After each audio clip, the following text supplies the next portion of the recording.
Hey, what's up, guys? Welcome to the channel. Back in April at UFC 261, Jorge Masvidal got brutally KO'd by Kamaru Usman, and ever since that fight ended, people have been wondering who will Jorge Masvidal fight next. And I've got a list together of the top 5 most likely opponents. I'm going to start with number 5, which I believe is the least likely on the list. Number 1 will be the most likely next opponent. And number 1, I think, is going to be a shocker to some of you guys. If you've been following the channel for months, I've mentioned this fight before in some videos. But if you haven't been, it's going to be a shocker. And there has to be the right set of circumstances for that number 1 fight to come to fruition. But if everything works out, I really believe that's the fight that the UFC will go with next. And I think fans will be really excited about this fight. So first off, let's start with number 5, the least likely on the list, and I believe that is Gilbert Burns. Gilbert Burns is coming off that UFC 264 win over Stephen Wonderboy Thompson. Before that, he actually himself got stopped by Kamaru Usman. And I just think this is a fight that makes a lot of sense right now, versus Jorge Masvidal. Jorge Masvidal claims in interviews he wants the fights that's going to get him closest to another title shot. I don't know how likely a title shot for Jorge Masvidal is, considering he has 2 decisive losses to the current champion. So Kamaru Usman would have to lose that belt for him to get another shot at the welterweight title. But Gilbert Burns is definitely the top guy. I think currently he's ranked number 2. Colby Covington's ranked number 1. I might be off on that, but I believe Gilbert Burns is the best in the division other than Kamaru Usman. And that would get him, a win over Gilbert Burns would get him to a title shot. And the reason I put this as the least likely is because if I'm Jorge Masvidal, if I'm the UFC who looks at Jorge Masvidal as a star, if I'm Jorge Masvidal's manager, this fight is not going to turn out well for him. You look at Gilbert Burns, the advantages in the grappling, which has been Masvidal's weakness forever. The takedown defense, he's been able to be taken down and held down by Kamaru Usman, by Damian Maia in the past. And Gilbert Burns has shown that he can do that to the likes of Wonderboy. He has shown that he can do that, over the course of his career. And I just really believe that Gilbert Burns will be a nightmare matchup for Masvidal. So I feel like the UFC is going to say, I don't really want to make that fight because Jorge Masvidal, they consider a star ever since that Ben Askren flying knee KO. And there's so many other fights that they can put together that don't have that there, that I think that this fight is probably going to be avoided. So let's go to number 4. And number 4, I absolutely love, but I just don't feel like it's very likely. Number 4 is Vicente Luque. Could you imagine Jorge Masvidal versus Vicente Luque? I think that's a very fun stylistic matchup. I think it's a winnable fight for Jorge Masvidal. I know a lot of people are probably going to say, oh, Vicente Luque would run over him. But Vicente Luque, even though he's on a decent win streak right now, he's on a 4-fight win streak. His last fight was at UFC 265 against Michael Chiesa, where he faced adversity, came back, and then ended up Darce choking Michael Chiesa, which was a massive accomplishment. And he deserves a big fight. He's been calling out big names for what seems like ever. He hasn't fought a real big name in the welterweight division since he fought Wonderboy Thompson back at UFC 244. And I think this would be a fan-friendly matchup, but I just feel like these other 3 fights that I have ahead of this are much more sellable for the UFC. And I think, these other fights have a possibility to make Masvidal more money, as far as maybe he gets pay-per-view points. I don't know. Maybe he gets paid more for these matchups just because more people would tune in for these other fights. Either way, I think it's a 50-50 fight. I would probably pick, I don't know, Luque's on a nasty streak right now. He's on a 4-fight win streak. His last 2 fights were against Michael Chiesa and Tyron Woodley. 2 quality wins, but still I feel like he needs that, big, massive statement win to make himself next in line for the title. And Jorge Masvidal would do that for him. He's called out Nate Diaz. I don't necessarily think Nate Diaz would do that for him, but he deserves a big fight. I would love this fight, but there's other options that I just think are better. So let's move on to number 3, which is a fight that I think a lot of people have wanted to see for years now. This fight has been speculated and talked about, and it almost at one point in time seemed like it would definitely happen. And for some reason, it's not come to fruition. And you guys probably know what fight I'm talking about. That is Leon Edwards. Leon Edwards is on a 9-fight win streak. His last win was over Nate Diaz at UFC 263 in June. And, I mean, what more can you say about this fight? They got into the backstage altercation, a couple years ago. They were both fought on the same card, the card that Masvidal knocked out Darren Till on, and then they got into that backstage altercation. And I thought at that point in time, okay, this is definitely the fight to make for the UFC. And for whatever reason, it's just not come together. And I think now is a perfect time to make this fight. But I don't know. Jorge Masvidal is probably going to complain that Leon Edwards isn't a name. I just think this fight has to happen. Both are high-level welterweight fighters. And I'm just sick and tired, and I've been complaining about it quite a bit on the channel. It seems like nobody in the top 5 at welterweight wants to fight each other. It just seems like constantly people turning down fights here and there. I don't want to fight this guy for this reason. But I would love to see this fight, and I think it's a winnable fight for both guys. I would personally favor Leon Edwards. I just think he would be able to win a decision against Masvidal. But Masvidal has tricky striking, and if Masvidal catches Leon Edwards the way Nate Diaz did in their fight, Masvidal may put him out. So I think this fight makes a lot of sense from the fans' perspective. Everybody wants to see this fight after that altercation. The skill sets, it would be a fan-friendly fight. It would be Masvidal moving forward, trying to take Leon Edwards' head off. It'd be Leon Edwards trying to, fight from the outside, kick Masvidal's leg, kick his body, maybe even grapple him, because Leon Edwards has decent grappling too. A lot of people don't give him enough credit for it.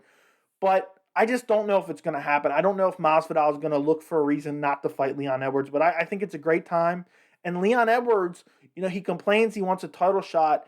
And at one point in time, I was telling you guys, nobody in the welterweight division had a concrete open and shut case for the next welterweight title shot. And obviously, Colby Covington's now getting it. I didn't think he had a concrete case, but I'm happy to see that fight. I don't really care. I'm not going to complain about it. But even though Leon Edwards is on a very nasty win streak right now, unprecedented in the welterweight division, he doesn't have that statement name on his resume. I mean, his last fight was against Nate Diaz, who was on a losing streak and coming up to welterweight. His last win was against Anthony Pettis. That doesn't earn you a title shot, even though you're on this massive win streak. So I think a Leon Edwards statement win over Jorge Masvidal would earn him that right to a title shot against Kamaru Usman, which would actually be a rematch as well. But I just don't know if Masvidal is going to take it. So let's move on to number 2.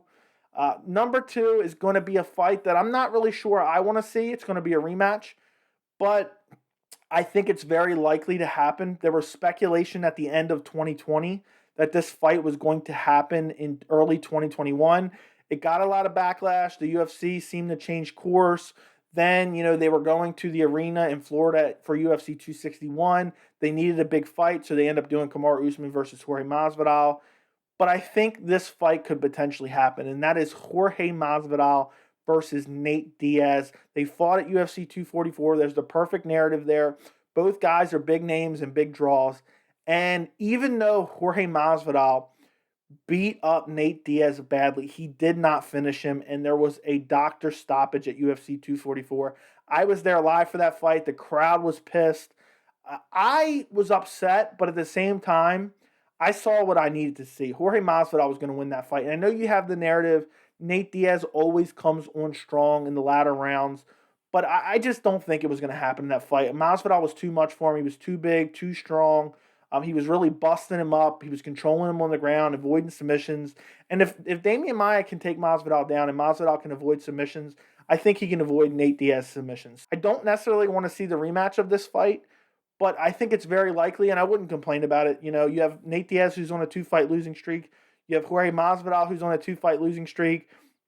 It's a very winnable fight for Jorge Masvidal. It's a big payday for both guys. So I could see this happening. So that's why it's number 2 on the list. This isn't necessarily a list of my preferences, but this is a list of what I think is most likely to happen, and I'm giving you my thoughts on all the fights. I would pick Jorge Masvidal in this fight. I just think I saw what I need to see in that first fight, and Nate Diaz just has so much scar tissue. I think he's going to get beat up again. I think he's going to get cut up again, and I think eventually he's going to lose, whether it be by decision, doctor stoppage, or TKO. He's so tough and durable. It would be a fun fight, and the fans would get behind it. And we could get some closure. UFC could sell that storyline. Well, the first fight was stopped by a doctor. We need to see a couple more rounds because Nate Diaz comes on strong in the later rounds. They could sell that whole narrative, but it is what it is. Let's move on to number 1 and the fight that I truly believe, if a set of circumstances comes together, I believe this is 100% the next fight for Jorge Masvidal. And that fight, and you guys have heard me talk about it before on the channel if you guys watch all the videos, is Jorge Masvidal versus Nick Diaz. And I believe this fight will happen if Nick Diaz is able to beat Robbie Lawler at UFC 266, and that's a big if.